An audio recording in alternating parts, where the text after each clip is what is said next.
not hard at all. Not hard at all. I could have stayed till this morning and done it. But I let my 80-year-old people go home last night.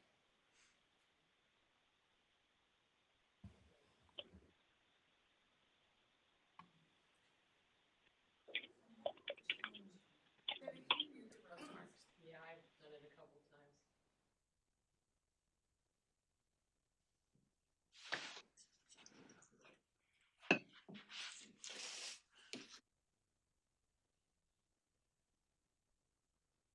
Voting, Roast marks. stumbling over my words, but yeah, when people had the time to just, Yeah. is it postmarked by the date of the election? Correct. Debbie, are we ready?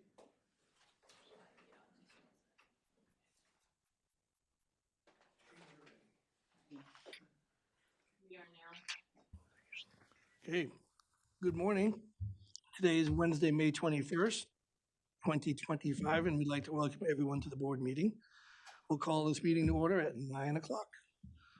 The teleconference number is 1-971-254-3149, conference ID 866-914-607 #.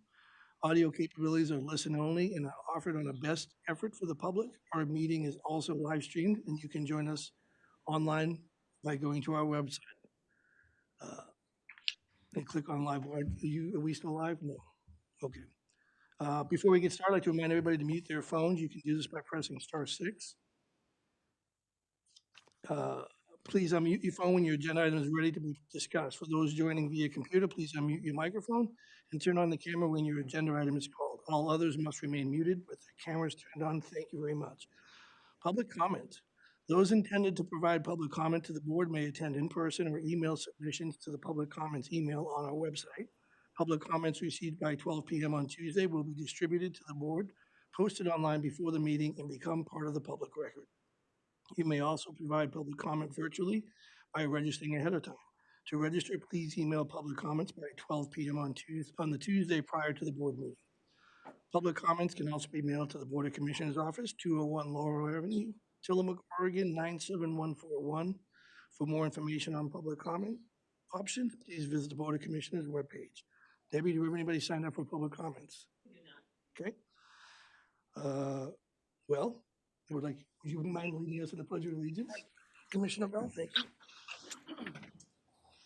I pledge allegiance to the flag of the United States of America and to the republic for which it stands, one nation, under God, indivisible, with liberty and justice for all. Thank you for that. Also should be noticed, Commissioner Scar is online with us. Hello. Great. I'm a little jealous, but we'll continue anyway. First up, we're going to do non-agenda items. We have an election update with Christy Neiseth, our county clerk, Good morning. who's been very busy these last few days. Yes, a little bit. What do you got for us? Okay, so we have the highest turnout in the state of Oregon, so yay Tillamook. So Fantastic.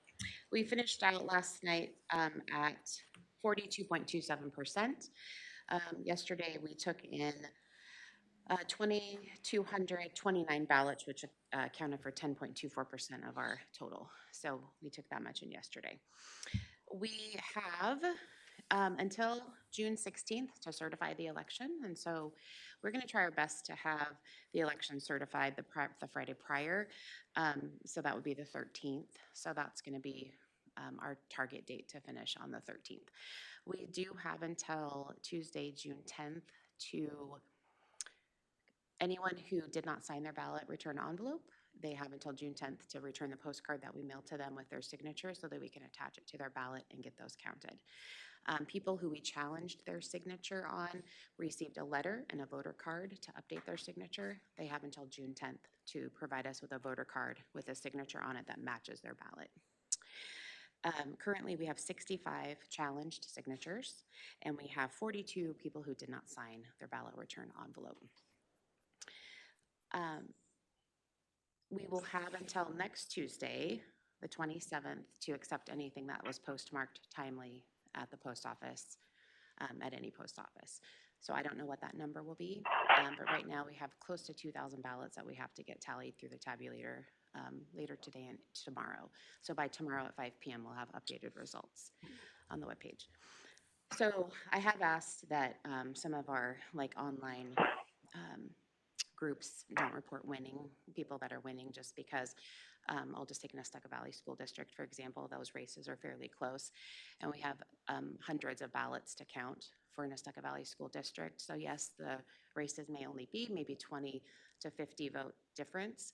It's enough with several hundred ballots that just because someone is leading right now at, you know, a certain percentage or range, that doesn't mean they're gonna actually win. So I hate to see people projected winners before the timeline. So I have asked for that And to, also some of those challenge signatures too should That is will correct. count as well. yeah, so in addition to what we receive in the mail, we also have, you know, the 100 and whatever, 111 that we need to wait for as well.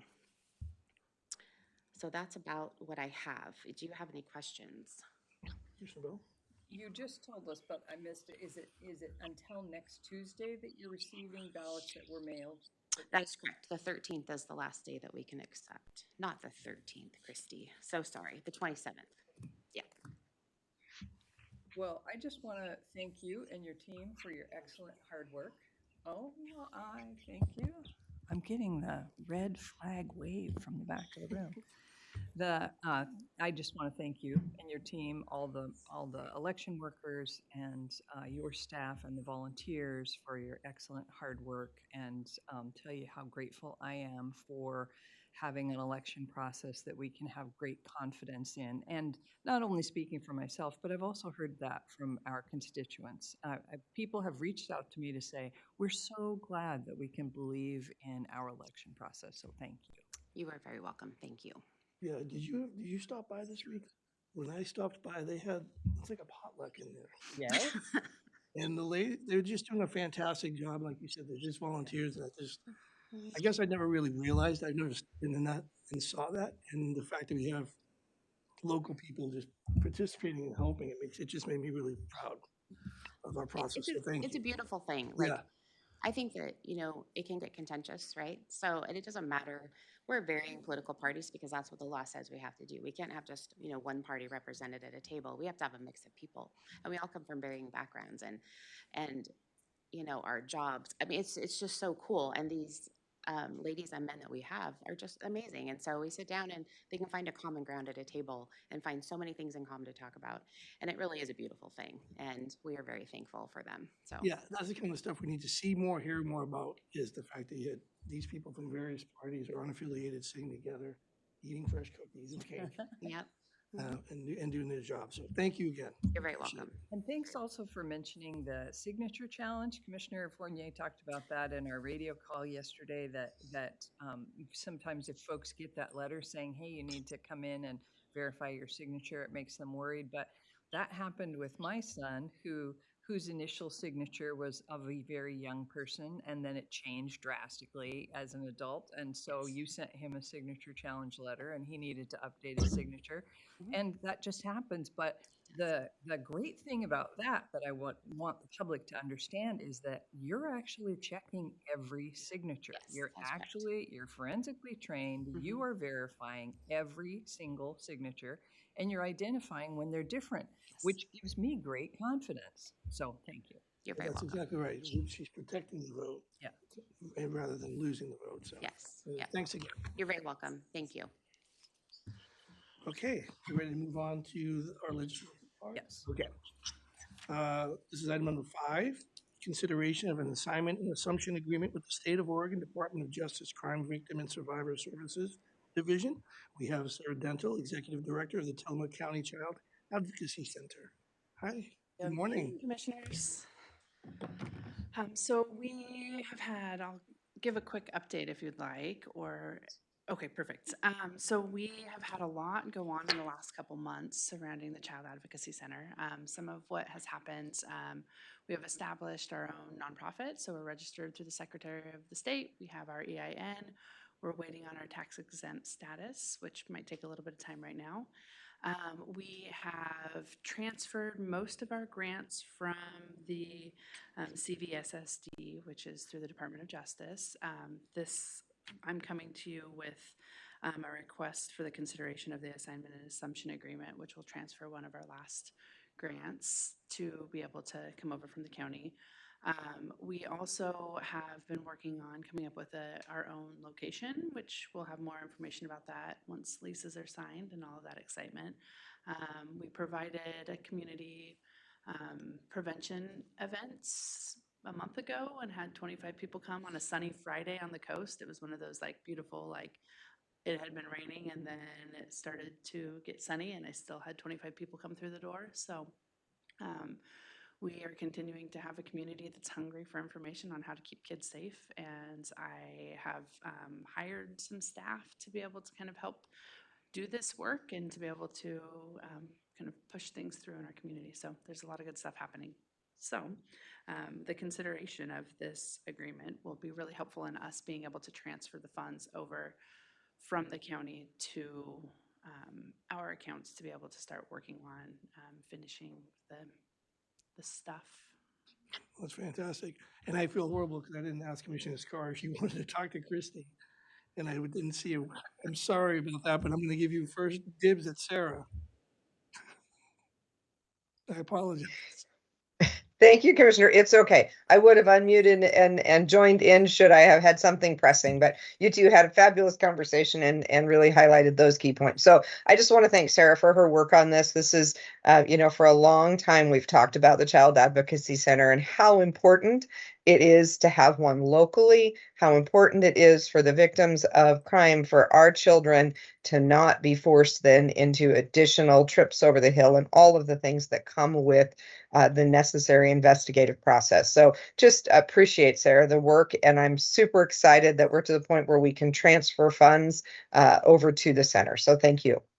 Yes, thank you.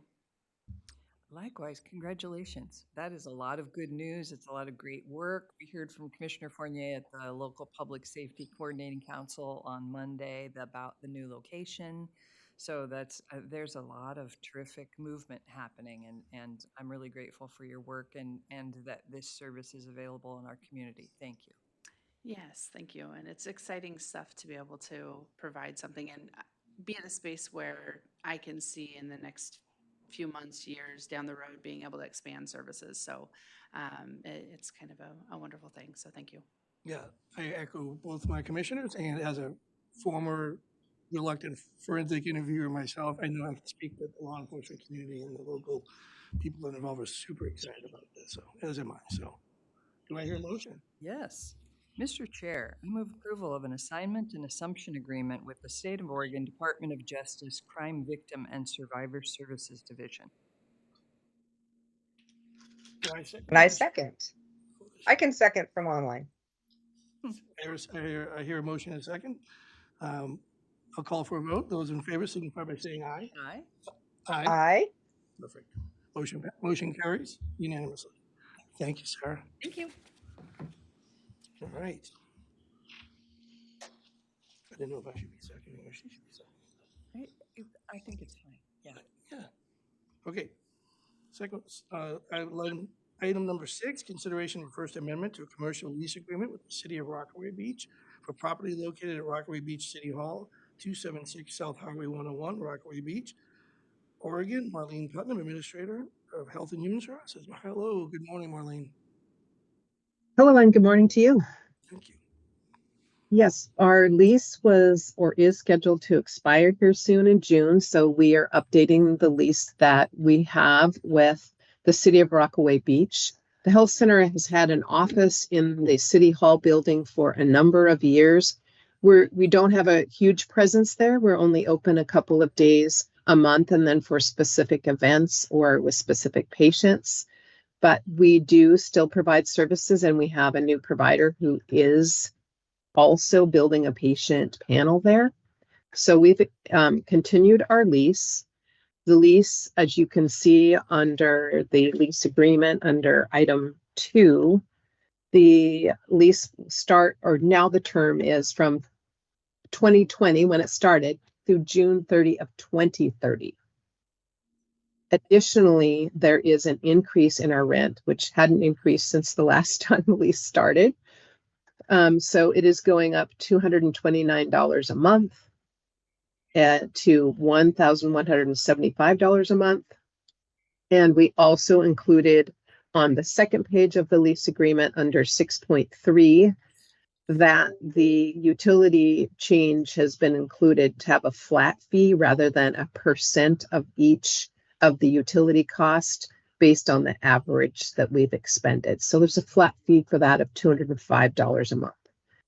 The lease agreement still provides for a ending of the lease with specific notice as indicated in the lease agreement, which is favorable to both parties. So for some reason we needed to leave the facility permanently or temporarily, we can do so. So we considered that in the mix as well, but we continue to plan and will provide services in Rockaway Beach in that facility located in the City Hall.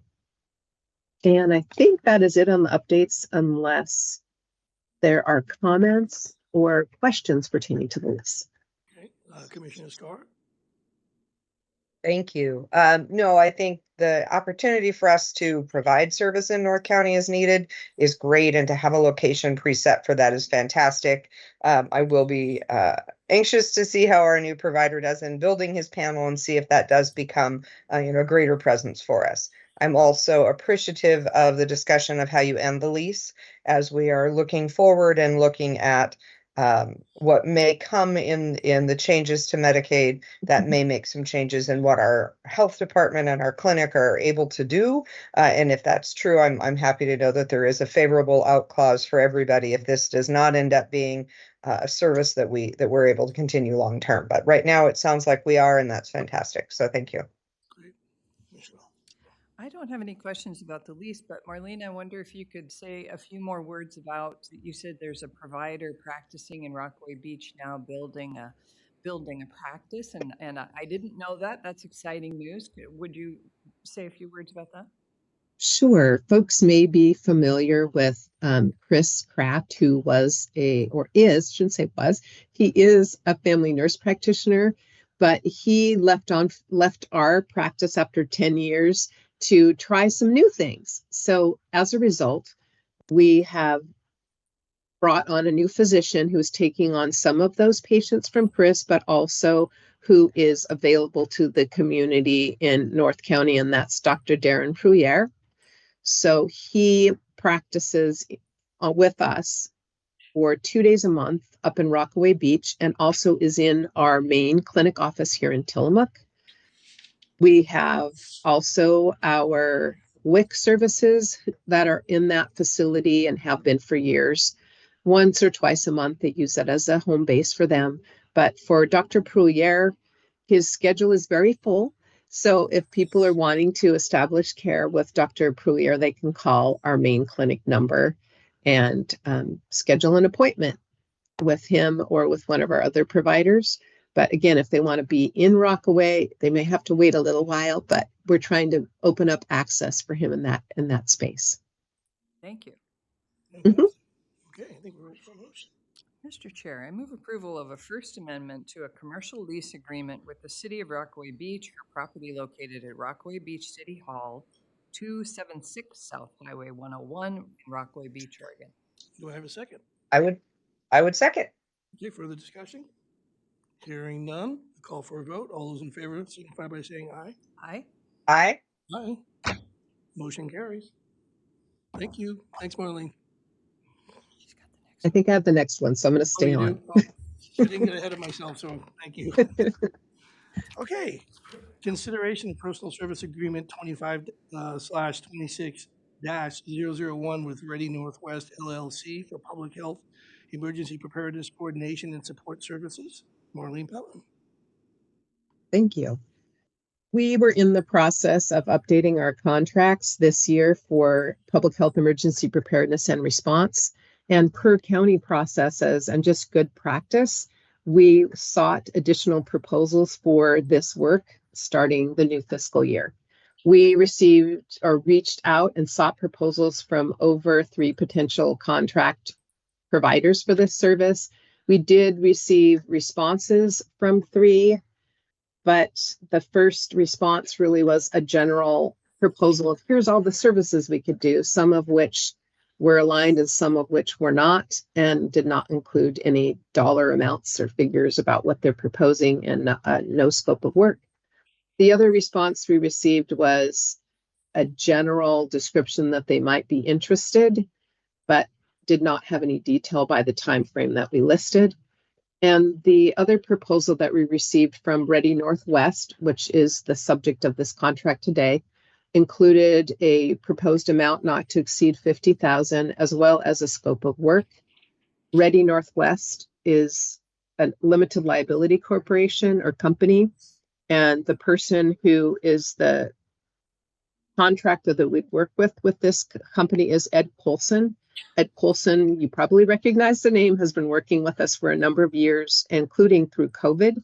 So we are happy to continue that contract with him under this agreement, which does indicate under sub 2 under price and terms that it will not exceed $50,000 for the agreement term of July 1, 2025 through June 30th, 2026.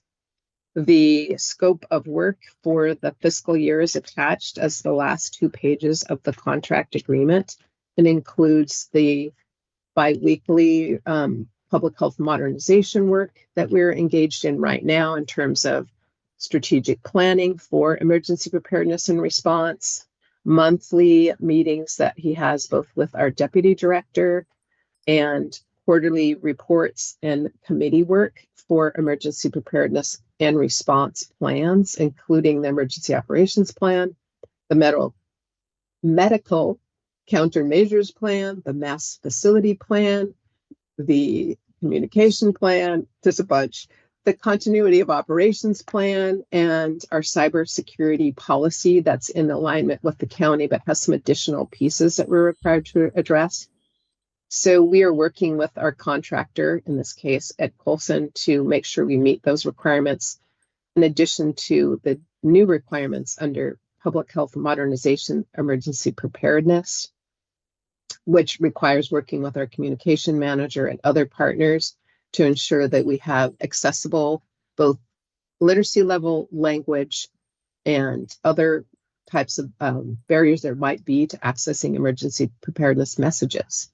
So that's a general overview of the project. The detail, if you want to look at it, is described in the scope of work, and you will continue to see updates and presentations, as well as our community updates with Ed Colson and others regarding this work. And that's the basic overview. Happy to respond to any questions or comments. Questions or comments? Commissioner Scar? Thank you.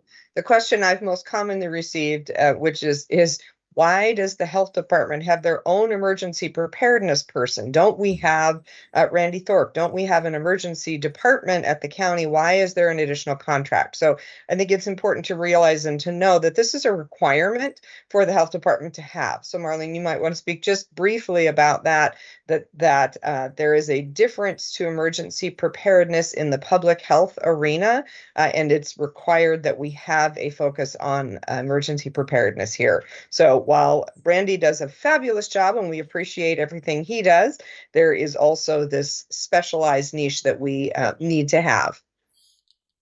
Yes, so public health emergency preparedness and response has a component that really is related to overall health. So when you think about a public health response, historically, people may go, oh yeah, I remember hearing those stories about how public health got involved and addressed diseases that occurred hundreds of years ago and were able to intervene and prevent those diseases from happening. Or more recently, who responded or how we were able to respond to COVID-19. That relates to other communicable disease response. So there's a health-related component, which is why we have and are required to have a health officer to respond to those, who is a physician. Additional things include community health in the perspective of, do we have accessible vaccines? Do we have appropriate and timely immunizations? do we have access for folks that are looking at and need to receive support for family home visiting, to address early childhood disease, and to address family planning and preparedness.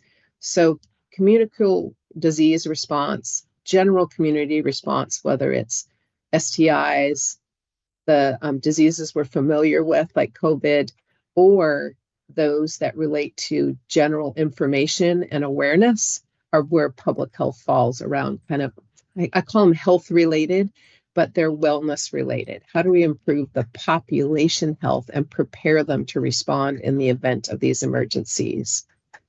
One other example that shows an overlap, perhaps, is related to fire safety.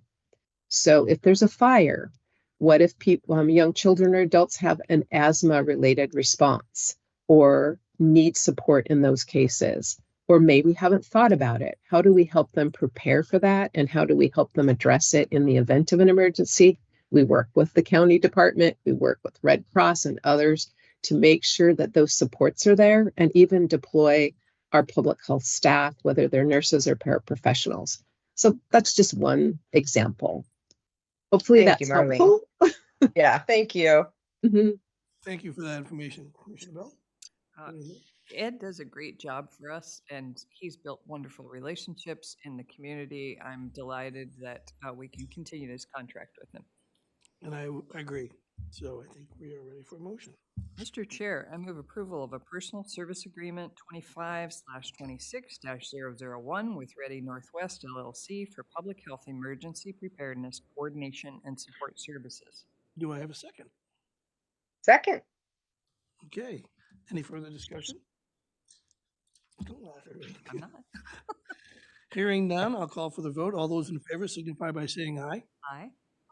Aye. Aye. Motion carries. Thank you. Thank you, Marlene. Thank you. Have a good day. You as well. Okay, number 8. Consider a fifth amendment to the Granicus LLC service agreement for short-term vacation rental online monitoring services. Sarah Apsher, Director of Department of Community Development. Good morning, Sarah. Morning, Commissioners. Thank you. Before you is our annual renewal agreement to authorize payment for Granicus. That is our online software company we use for transient lodging tax and short-term rental programs. This includes the scraping program to identify properties who may be renting or involved in transient lodging activities that are not in our database for filing or licensing. And then also includes the host compliance element of the program, which is our STR complaint call-in line. So just ready to renew that so that we can get our annual program subscription paid.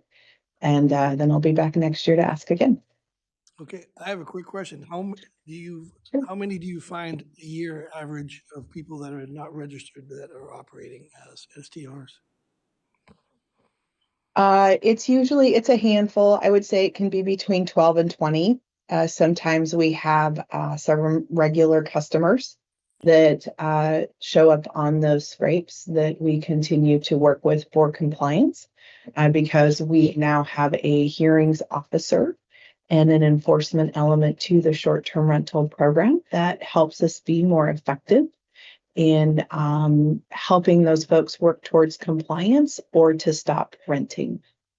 And with the calls last year, you did see the breakdown with host compliance for the number of complaint calls that included concerned neighbors calling in about unlicensed rental activities. And so that piece of the program is working really well and is also helping us collect that data both for transient lodging and for short-term rentals. Okay, fantastic. Any comments or questions, Commissioner Scar?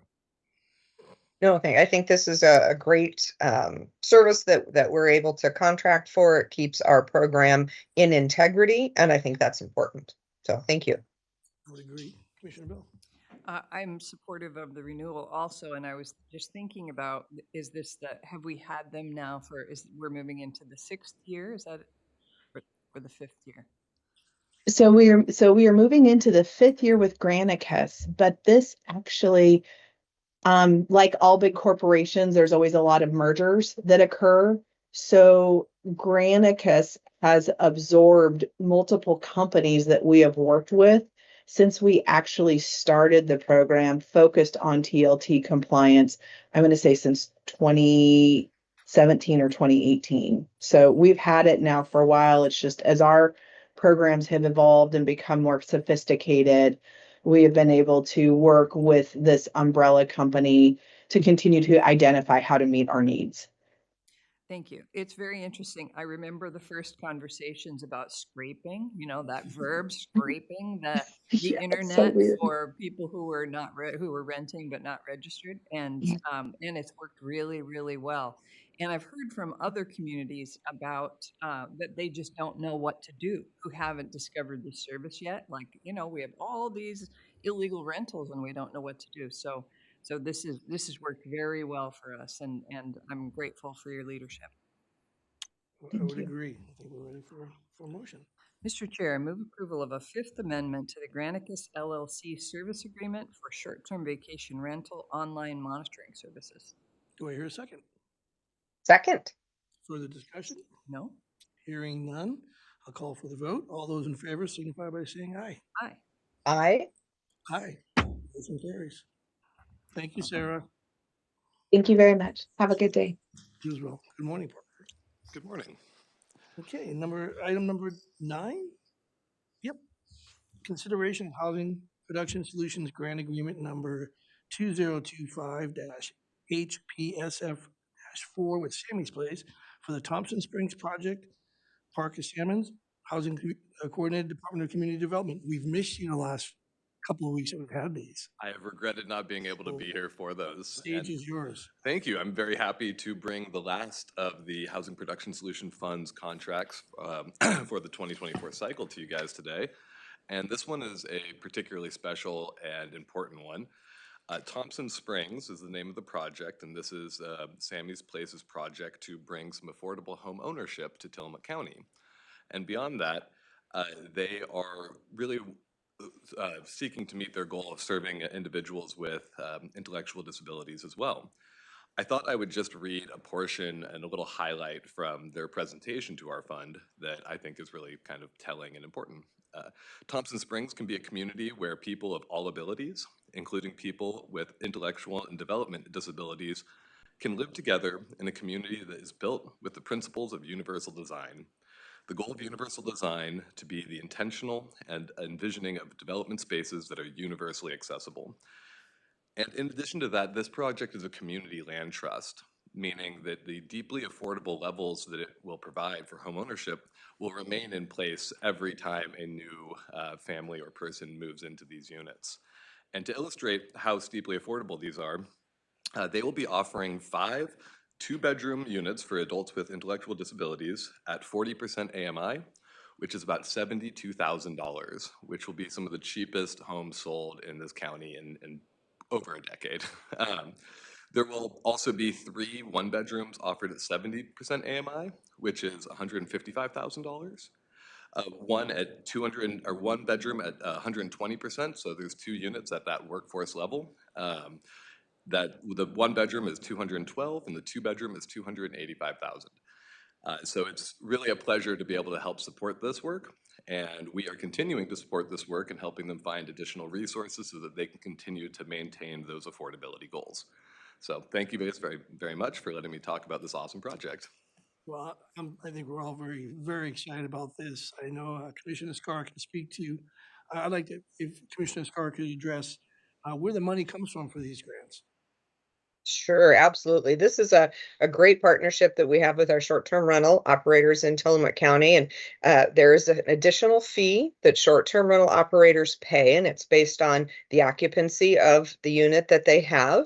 And that money specifically goes into a pool that is a shared pool between housing development and public safety. So the funds that we're granting here today are part of that housing fund. So while it's not we give away about $400,000 a year typically. And while that alone will not build a housing development, it is amazing incentive and seed money for projects like this. I know that Thompson Springs, which Sammy's Place, of course, is behind that. It's the sponsoring agency of that. They have raised a lot of other money. And that other money is always looking to say, does your community support what's happening? Is this a project that Tillamook County and the residents of Tillamook County, those here are excited about? And our ability to grant funds through this housing fund demonstrates for other funders that, yeah, this is a really important project to us and we're excited to be a part of it. So good partnership around our short-term rentals and a great way for Tillamook County to show what's important to us. And I'm super excited about this project. This started with a donation of this land to Sammy's Place quite some time ago. And Commissioner Bell may have been there then and can probably talk about that aspect of it. But great project. Having the first land trust in Tillamook County, as Parker brought up, is really, really exciting. We expect as we go forward with housing development that a land trust model is likely to be something that we will look to use in other areas as well, because it ensures that perpetual affordability in a home ownership setting. So this project is really exciting for a million reasons. Thank you so much, Commissioner Bell.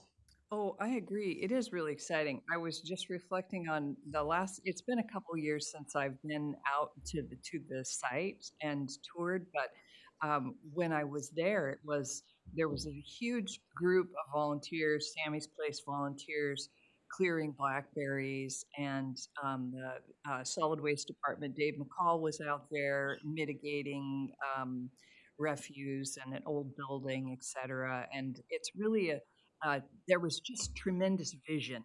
And the property itself is beautiful. And as Commissioner Scar said, I think it's really a terrific example of public-private partnership, because there was a land donation to the nonprofit. We're obviously supporting it with this affordable housing grant, and there's been all kinds of work between it never could have happened without Sammy's Place and their terrific volunteers and all the donations, and also the county's been able to step up and be a good partner in this. And so it's really very exciting and win-win-win. And I love the model for a fully accessible space, but also shared living space among people with multiple abilities. I love that model. I would agree. It's fantastic.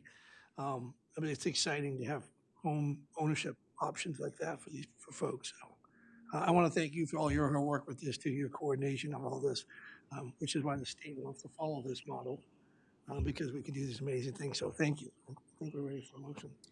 Mr. Chair, I move approval of the Housing Production Solutions Grant Agreement number 2025-HPSF-4 with Sammy's Place for the Thompson Springs project. Okay, do I hear a second? Second. Any further discussion? Hearing none, I'll call for the vote. All those in favor signify by saying Aye. Aye. aye. Aye. Motion carries. Thank you so much. Parker. Great job. Great stuff.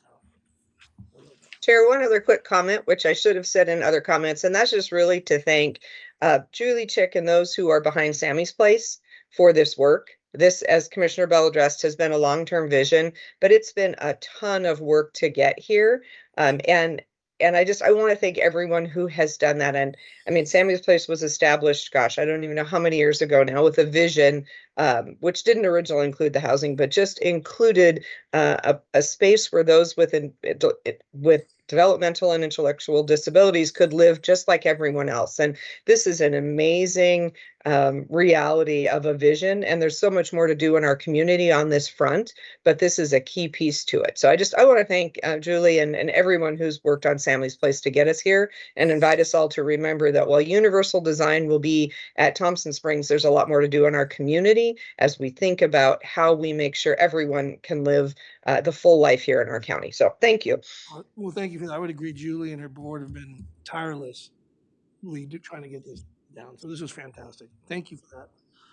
Okay, item number 10, consideration of contract for goods with Bayview Asphalt Incorporated for the Tillamook County 2025 asphalt procurement project. Chris Leahy, Public Works Director.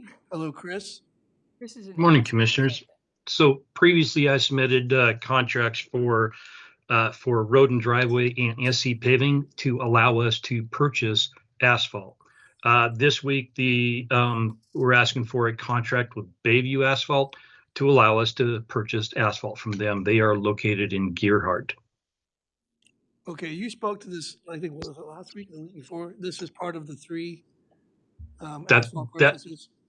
that is correct. Okay, any questions or comments, Commissioner Scar? None, None for me. and none for me. I'm ready for a motion. Mr. Chair, I move approval of a contract for goods with Bayview Asphalt, Inc. for the Tillamook County 2025 asphalt procurement project. Do I have a second? Second. Okay, any further discussion? Hearing none, I'll call for a vote. All those in favor signify by saying aye. Aye. Aye. Aye, motion carries. Thank you, Chris. Okay, item number 11. Also, Chris is going to carry the next couple. Consideration of an overhaul underground utility easement for property located at 1 South, 10 West, Section 8, Tax Lot 100 in Tillamook County, Oregon. Chris, On the screen is where my cursor is. Tillamook County owns that piece of property. Flower Pot Creek is with Salmon Superhighway. That culvert will be replaced with a bridge. When we replace the bridge, the power lines are in conflict. So this is an easement that allows the power company PUD to put their power line within our property. Pretty straightforward. fantastic. Chris, do you mind just briefly, I don't mean to put you on the spot, can you talk about the Salmon Superhighway and what their goals and mission is? Yeah, Salmon Superhighway is a conglomerate of a bunch of different agencies and entities. Trout Unlimited serves as the chair of that. County Public Works is a member. So is U.S. Fish Wildlife Service, ODF, Oregon Department of Forestry, the ODOT, the NOAA NIFS, U.S. Fish or the Forest Service, U.S. Fish Wildlife Service, ODFW. A lot of us get involved with this. The U.S. Forest Service actually did the environmental documentation and the permitting for this. Salmon Superhighway is critical for us. We have 4,000 culverts that are located within our county. ODOT manages 40,000 across the entire state. So we manage essentially 1/10 of the culverts that ODOT statewide manages. A lot of these have functioned as barriers to fish. When we have a storm, such as we see culvert blowouts. So about a mile to the east of Flower Pot was Dick Creek. ODOT, using federal highway emergency relief money from 2015 storm, replaced that culvert with a bridge. Current construction on Miami Foley for Crystal Creek and Dry Creek were also culvert blowouts during a storm. And federal highway, ODOT, using federal highway emergency relief money, is currently under construction for that from the storm from December of 2015. So these items take a long time to process. Fortunately, Salmon Superhighway, through the different entities involved with that, we share resources. We can get a lot of items done in a very quick manner, especially using everybody's strengths and weaknesses. Yeah, thank you for that. I just want to bring that up because we're talking about private, public, and this is nonprofit relationship. I found it amazing when I went to the Salmon Superhighway meeting, and when I was talking to Chris about some of these culverts, that we have conservation groups that are paying for some of these culverts to be replaced. I just think that's a fantastic model. Commissioner Scar, any comments or concerns? Just to echo, I love the Salmon Superhighway piece. Our local watershed councils get involved. Tillamook Estuaries Partnership, a pilot. This is a pilot that I believe only exists in Tillamook County across the nation. It was one where they said this is a good place for this. So we're super excited, and I think Salmon Superhighway extends the reach of our Public Works and Roads Department in ways that I don't know that we could even quantify the value of it at this point. So yeah, this is obviously a very standard easement. Appreciate that, and what a great group. So, I agree. I'm grateful for the work of the Salmon Superhighway and Chris's partnership with them, and we're just able to get so much done that we couldn't do on our own. So Did you say Flower Pot Creek? That is correct, Flower Pot Creek. Where is Flower Pot Creek? Pot Creek is approximately 1 mile west of Dick Creek, which was under construction from last summer. So it's on Bay Ocean Road. We'll zoom out a little bit. This is Cape Mears, the community of Cape Mears. This is the Dike Road, and this little square right there is Flower Pot. Okay, thank you. Interesting. Fantastic. Cool, thanks. All right, you ready for a motion? Ready? Mr. Chair, I move approval of an overhead underground utility easement for property located at 1 South, 10 West, Section 8, Tax Lot 100 in Tillamook County, Oregon. And a second? Second. Any further discussion? Hearing none, I'll call for a vote. All those in favor signify by saying aye. Aye. Aye. Aye, motion carries. Next one, Chris. Oh, I have to read it. Number 12, consideration of prevailing wage contract for construction with Fairline Bridge Incorporated for the Lagler Temporary Bridge Project. Chris Lady. Speaking of the culvert blowout, which occurred in December of 2015, county at that time immediately replaced that with another culvert, a little larger. In last December, that culvert blew out again. A new federal highway emergency relief declaration was established. We already had designed for that with construction scheduled for this summer. So when December hit, I had previously brought this to the board. We, as a county, declared an emergency that allowed us to rapidly build a bridge in 10 days. In order to build that bridge in 10 days, we had shut down Miami Foley.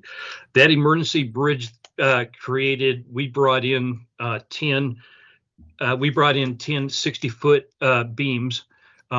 They were used. The new bridge, which is currently under construction, is bringing in new beams. That gave us 10 beams used that we can use for other purposes.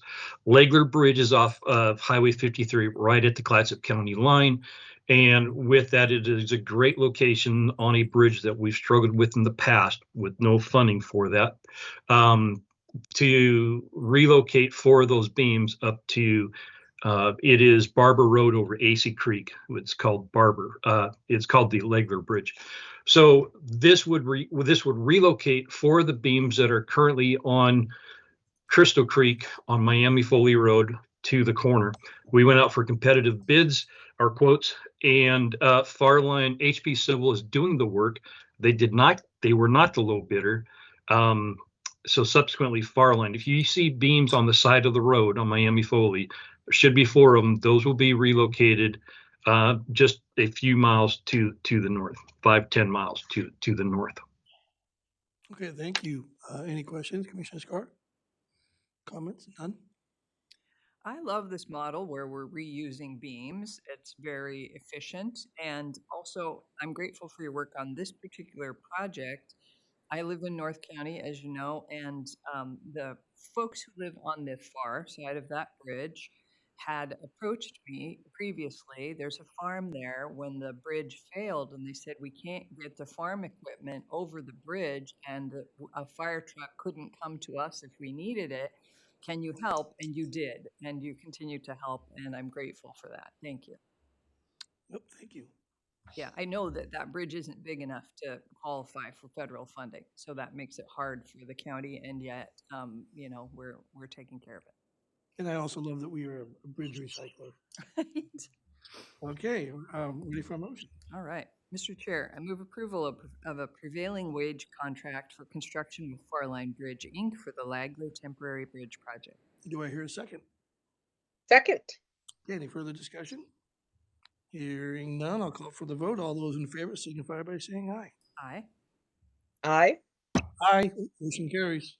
The next one I'll read for Chris. Number 13, consideration of contract for goods with, is it PAP Machinery? How do I pronounce that? Pape.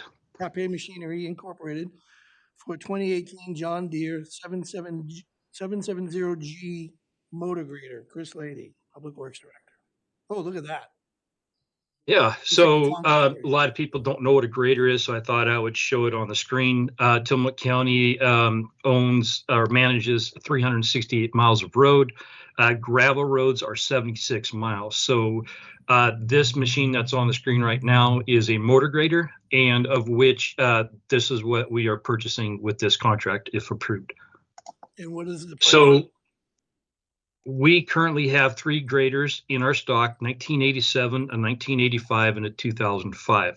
So the 1987 will likely go on auction in order to allow us to this would be the replacement for that. The 2018 grader in front of you is $228,000, $889. It's got 1,723 hours on it. Big equipment like this is based on the number of hours as opposed to the number of miles.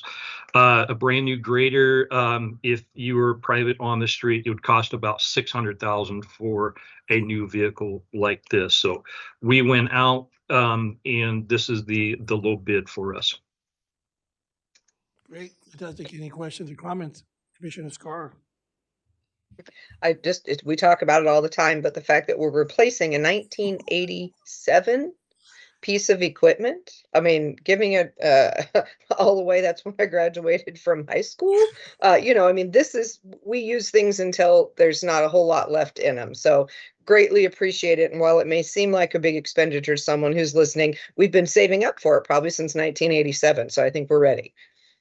I would agree with that. Getting almost 40 years out of a vehicle is pretty good.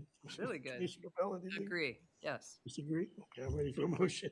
Mr. Chair, I move approval of a contract for goods with Pape Machinery, Inc. for a 2018 John Deere 770G motor grader.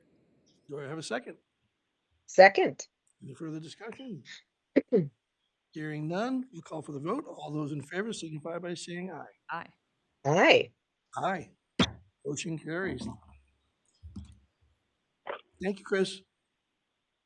I'm next, actually. I'm taking Oh, you're Justin's taking Justin's too? position. All right, great. Sounds great. It's the Chris Lady Show. Number 14, consideration of an order in the matter of increasing customer rates for solid waste disposal for solid waste collection franchisees in the Stucco Valley Sanitary Service. Chris Lady. So the representatives from the Stucco Valley Sanitary Service are in the room, so I invite them to come forward if they are not already. So with this, on the contract that we have with the haulers with Nestucca Valley Sanitary District, we allow for a rate increase on an annual basis. This item and the next item is Recology. On an annual basis, which is a good thing because it allows for inflation to keep up. It requires 30 days notice so that the people that have garbage service can adjust if need be. So this went to the Solid Waste Advisory Committee, and SWAC had voted for that. So they are looking for a 4.5% increase. So with that, I'll turn this over to Nestucca Valley Sanitary District. Sanitary Service. You don't want to speak? Good morning. This is Okay. Sandy Dye in beautiful Central Oregon. Good morning. Good morning. Hello. Hi. I'd like to take a moment to introduce my nephew, Brett Dye, who is now our operations manager. And if you would like to go sit with Chris, that'd be great, Brett. Brett's just waving from the back. I've known Brett for many years. Okay. I don't think I'm going to get him up here. All right. Well, thank you. It's great to talk to you, Commissioner Scar, Bell, and Fournier. I haven't seen Commissioner Scar and Bell in quite some time. It's good to hear from you. I would like to just give you an opportunity to start with asking you if you have any questions after reviewing the request. Commissioner Scar? No, I don't have any questions. I think it's, just such an interesting, great partnership when you talk about public-private partnerships, and this is one. Typically in a business, you get to set the rates that you need to run your business and receive a return on investment and all of that. But in solid waste, it's a public-private partnership, and you have to prove to us you need the money, and then we cap how much you can have. So clearly, we're all in this together and appreciate the analysis that's been done to really highlight just the changes in our economic conditions and the fact that rate increases are occasionally necessary to keep providing the service. So thank you for being our partner in this. Thank you. Agreed. I appreciate the service, certainly, and also the process by which we increase rates, because we all know that it costs more to do business now than it did a couple of years ago, certainly. I have no further comments. I agree with both my commissioners. Thank you. I'd like to just add a quick caveat here, because this has been such a very unusual situation with the rate increases. And I want to thank you very much for coming to our rescue on that emergency rate increase after 7 years last year in August. This is basically just a catch up of waiting out a laundry list of expenses that are acceptable expenses within this cost report. Of course, you all know that the cost report does not reflect all of the expenditures that go into not only the operations, but working on the capital improvements, the equipment, things that are considered assets but are not considered allowable expenses.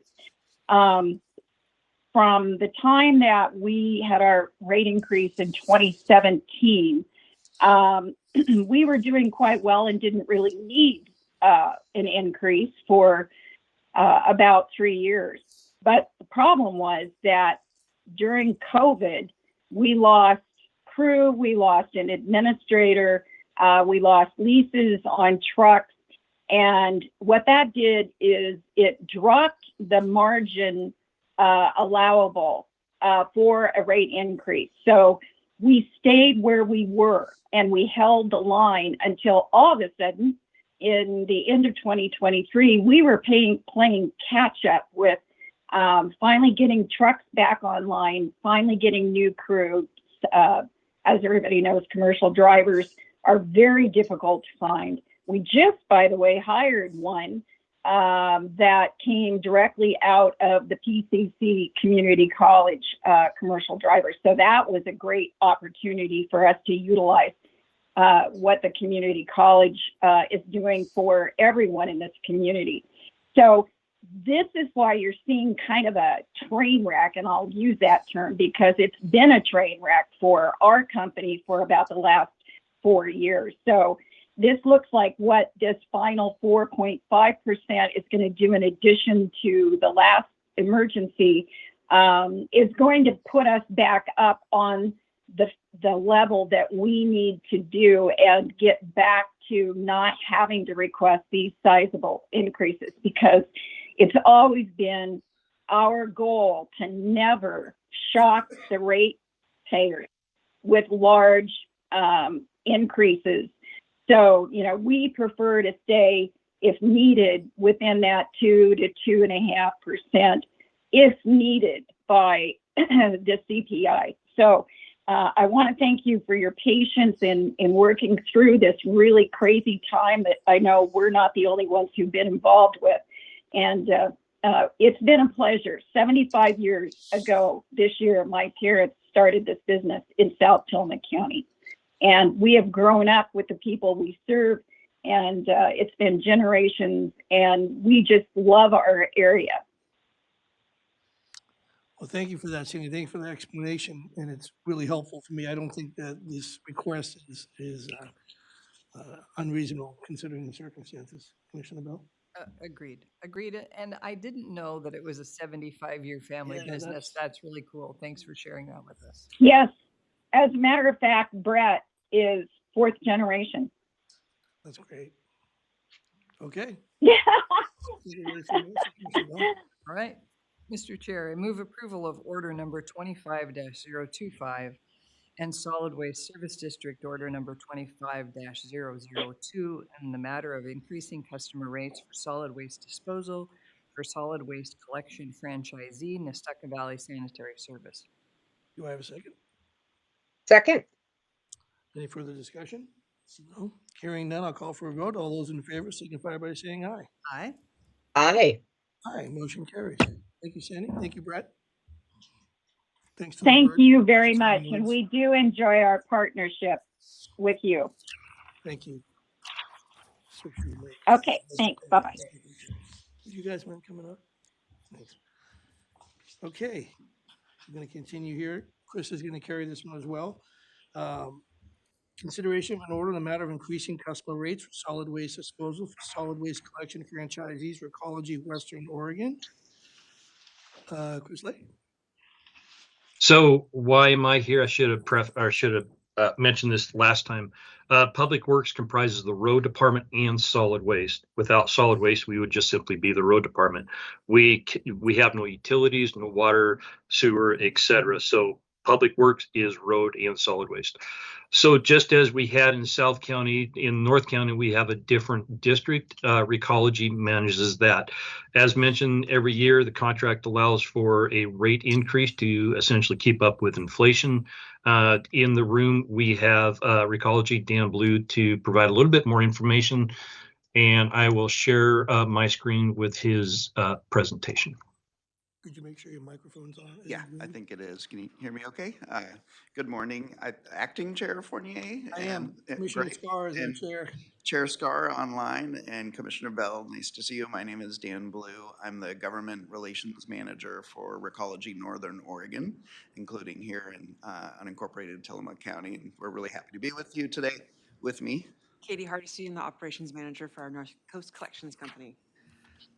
we're just going to provide a high-level overview of Recology just for some new faces in the room and anybody in the audience, and then we'll jump into the purpose of the meeting, which is our rate review. So first off, next slide, please, Chris. Thank you. There it is. So we are a West Coast-based company. We have just under 4,000 employees. We serve 137 communities through 26 collection companies. We operate transfer stations, compost facilities, and then we'll talk a little bit more about our North Coast collections here, or Katie will in the next slide. But I do want to share that we are 100% employee owned, and that means that no one person can own more than 1% of our company. And so we are allowed a profit through the franchise agreement, but that comes back to our drivers, our mechanics, our staff here at the coast who live here, and many of them retire here. And so that's a real benefit to the community. So I just want to share that. I'll turn it over to Katie. This is the right slide right here. Perfect. Nope. Can you go back one? There it is. All right, so our North Coast Collection Company is based out of Warrenton, Oregon. That's where our main office is and where we house our trucks. We also operate the Astoria Transfer Station. We have a total of about 45 employees now, which go from mechanics to equipment operators, office staff, and all that stuff. We have our Nehalem yard off of North Fork Road, which we have 3 drivers that service our North Tillamook County operations, which is Manzanita, Wheeler, Nehalem, Rockaway, and unincorporated Tillamook County. This year, we got to do some upgrades to our shop there, which is fantastic. We did some remodeling of the office, so it's very functional now for those 3 employees, as well as some grading and keeping the property up to date, so it's the water's coming off it correctly and not into the building. Next slide, please. Oh, and I forgot to put Manzanita on that list. That was an accident. My bad. Okay, so we've been really pushing into the communities this year. And you can see some of the events we support. Solve is something we support every year, as well as city cleanups we like to do with, we do one for Wheeler, a 230-yard drop box we donate to them. Sorry, I'm trying to keep it short and sweet. Yeah, that's great. So we try to have a presence in all of our communities that we serve. These are some of the ways that we do it. Next slide, please. Okay, I will jump right into this.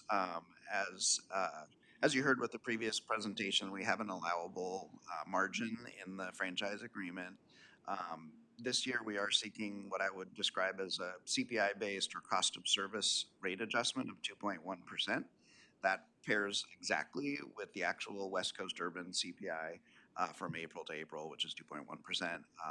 So Katie mentioned some of the drivers. We don't have 37-year-old trucks, but the average age of our trucks is about 16 years, and they get hard use every day, all day. And so we did take possession of a new vehicle this year that had been on order, and we, Katie mentioned the grading and the Nehalem yard. So trying to keep up with inflationary pressures, we're asking for that 2.1%. Sorry, let me jump to my notes. So each year we provide our annual reports as well as a third-party review. You should have all of that in your packet. So the impact of a 2.1% rate increase would be $1.19 a month on Tillamook County most common customers, so the 90-gallon cart service customers. So we look at last year's actual expenses and revenues.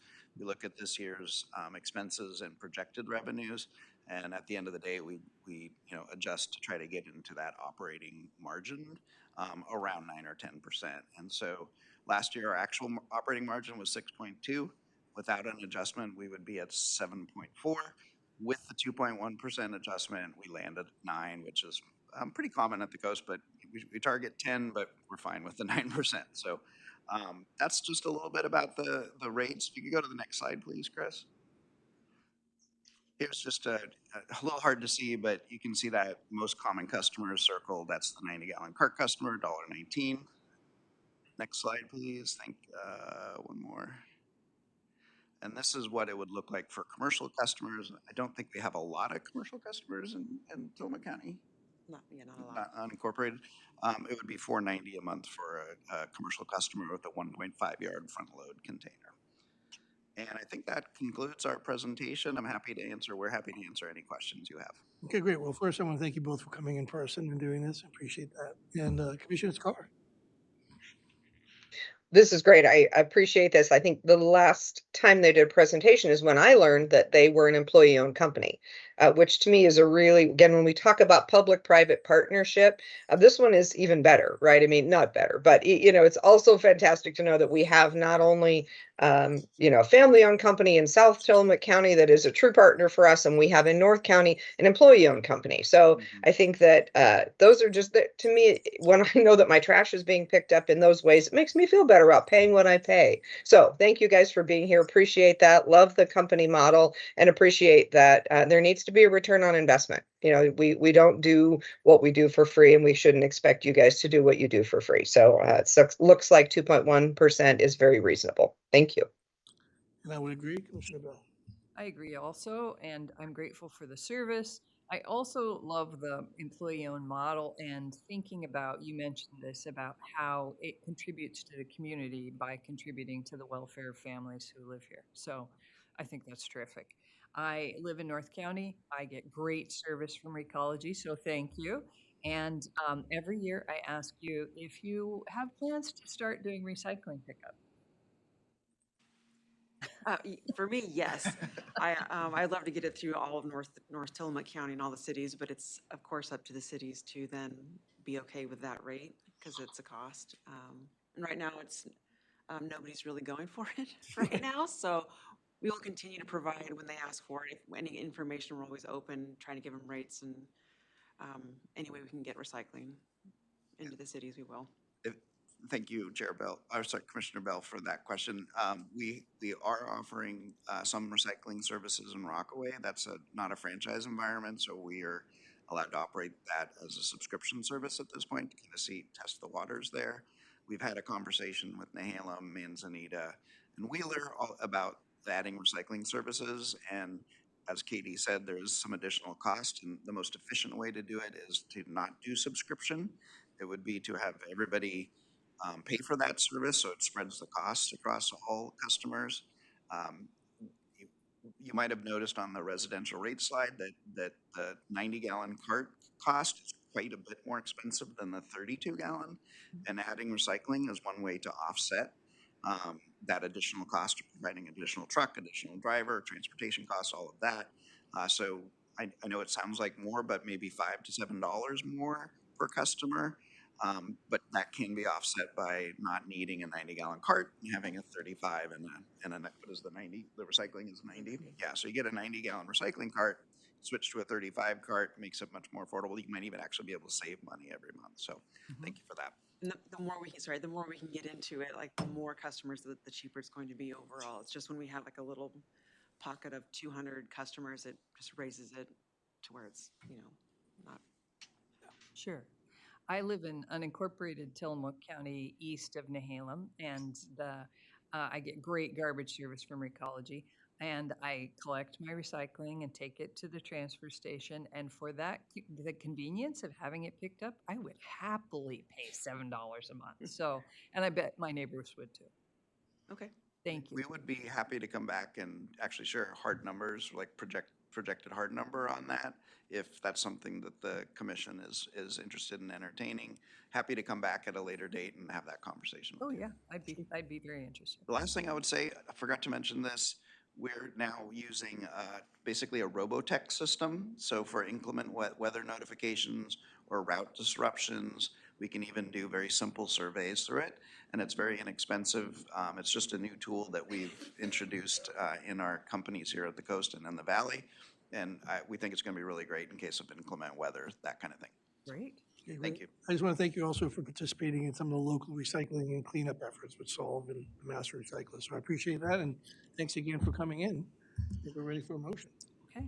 Mr. Chair, I move approval of order number 25-026 and Solid Waste Service District order number 25-003 in the matter of increasing customer rates for solid waste disposal for solid waste collection franchisee, Recology Western Oregon. Okay, do I have a second? Second? Any further discussion? Hearing none, I'll call for a vote. All those in favor signify by saying aye. Aye. Aye. Aye, motion carries. Thank you for for being being here. here. Yep. Have a good day. Okay. Final one, number 16, is consideration modification number 13 to personal services agreement number 4334 with Helion Software Incorporated for ORCAT's tax and assessment software license, maintenance, and support. Cassandra Larson, assessor and tax collector. Good morning, Commissioners.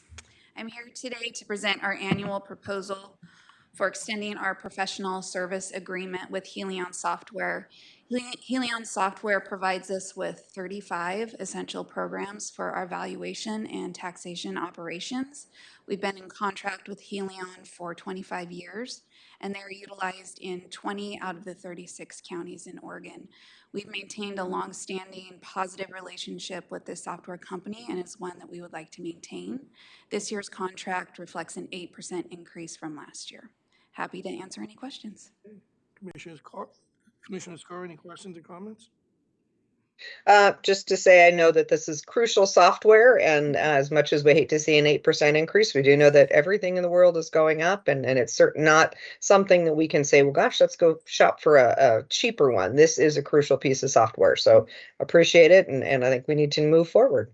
I would agree. Commissioner Bell. Agreed. We can't do business without it. Okay.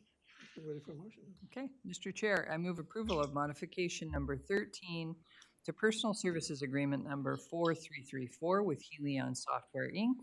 for ORCAT's tax and assessment software license, maintenance, and support. Do I have a second? Second.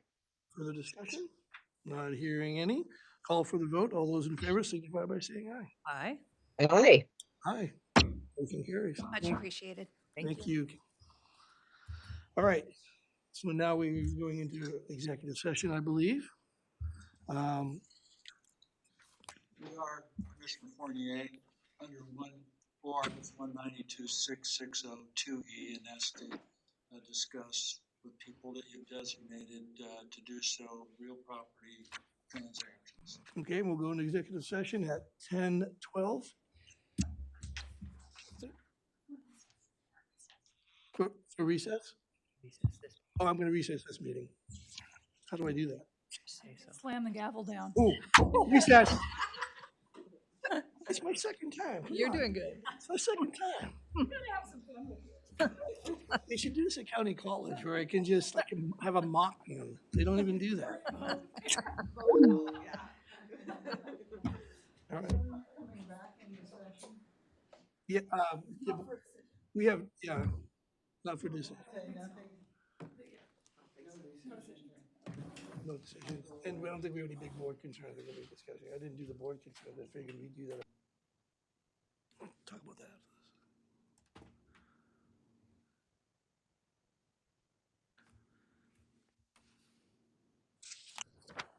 this. Hey, dude.